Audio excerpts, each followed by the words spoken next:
Let me get my game face on, hold up.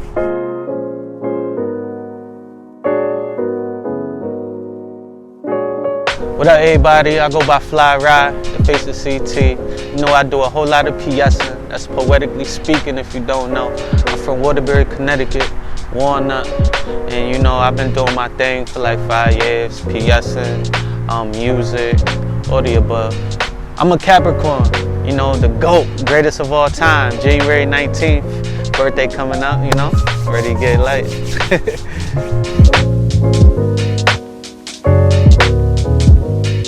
Well, PSing, that's just a little slang term that, you know, I came up with to make it sound better, make it sound cooler, and use it in everyday, you know, life and words. And there's a whole bunch of situations where PSing could be, you know, put into real life statements and sentences and things like that. So I just think it's a part of me pushing the culture, as far as it's definitely in Waterbury, you know, giving us something that we could go by, talk by, giving us identity and things like that. So when I say PSing, you know, it's just that term, you know what I mean? It could be used in a couple different ways, like, oh, I PS shorty here, or whatever, or homie was dropping some gems, he was PSing, you know what I mean? Things like that. I'm from Waterbury, Connecticut. Waterbury is known for corruption, dishonest and fraudulent conduct by those in power. Morally deprived because deep inside a badger title allows them to hide from the truth. It allows them to hide. Truth be told, their body that conceals their soul has already been sold. This masonry is built brick by brick. These masons plead fifth by fifth. These fraternities go back centuries with secret organizations made of authorities. They don't abide by the law, because in their hearts that pump blood through their vessels just like a saw, they believe they are the law. Tell me, how do people like myself that grow up in places that's bad for our health, with sidewalks that are the canvases of white chalk and yellow tape, and hoopty cars that have been a shelter for many scars and demolished faith, protect ourselves from invasion? How do we protect ourselves from persuasion? How do we protect ourselves from these barrels that's pointed at our melanated skulls for simply being who we are? Or living in these trenches where there's no white picket fences, just sex, money, and murder? I like to do poems about hood politics, nonetheless. I like hood politics. I like political poetry anyway. I like things that's, you know, current, that people deal with, so I try to break it down to people, explain, you know, because a lot of people might not look at a situation in a certain light. So that's why I use my poetry to maybe, you know, open their eyes, open their ears to seeing things in a different way. How do we, the people, protect ourselves from these knees that's causing us to plead, I can't breathe? I say, shoot the police. I say, pull out those iPhones and document every right and wrong. Show the people their motives. Show the people their slogans. We want accountability. It isn't to educate, protect, and serve. It's manipulate and protect their word. That's the slogan of the PD. That's the birthmarks of these beasts. Shoot the police, armed with nothing but footage. Tell them you have the right to remain lawful. Anything you say can and will be used against you in a court of law. You have the right to be recorded.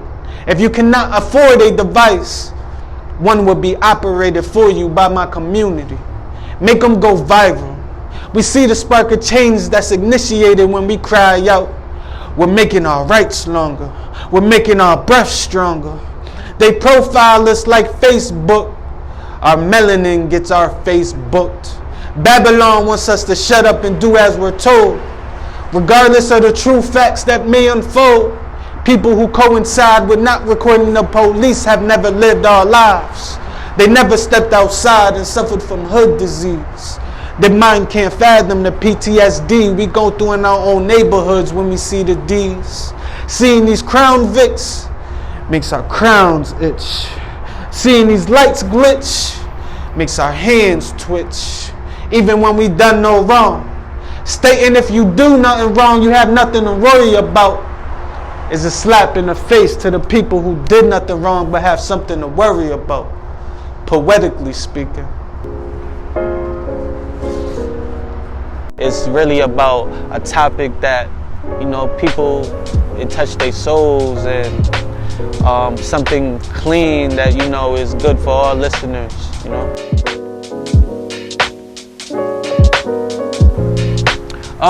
I started off doing music first, and I got into poetry in high school from one of my poetry teachers. I forgot his name, but he really put me on to poetry. I looked up to him because he used to be tour manager for like TLC, and you know, he used to tell me all these great stories, so that really got me like into poetry because I was into the music first, so that made me think like it goes hand in hand, you know what I mean, which it does.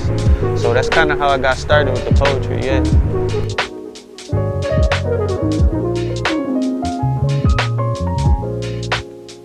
Well, in 5 years from now, I see myself being a big artist. I see myself being a big artist, but I see myself impacting my community in a great way, you know, in a big way, you know, bringing opportunities to Waterbury that we ain't never had, bringing festivals, bringing artists, just kind of being the big link that we've been missing, you know.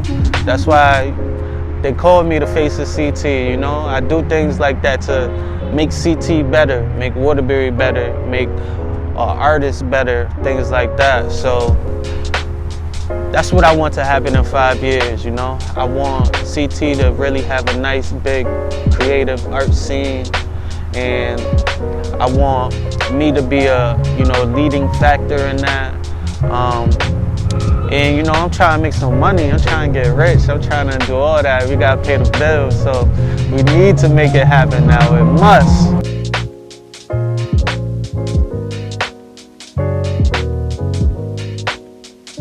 Well, of course, you know, I'm different because I do a whole lot of PSing, that's poetically speaking. Other people ain't talking like me, they not moving like me, their cadences ain't like me, you know, they tempos ain't like me, they topics that they talking about, people don't talk about what I'm talking about. You know, I think I separate myself in a lot of ways from a lot of poets out here and around the world. You know, I've done poetry in quite a few places, from Cali to New York to Connecticut, a couple different places, and I never met nobody who talk like me, who PS like me, who got the topics like me, whose cadences is like me.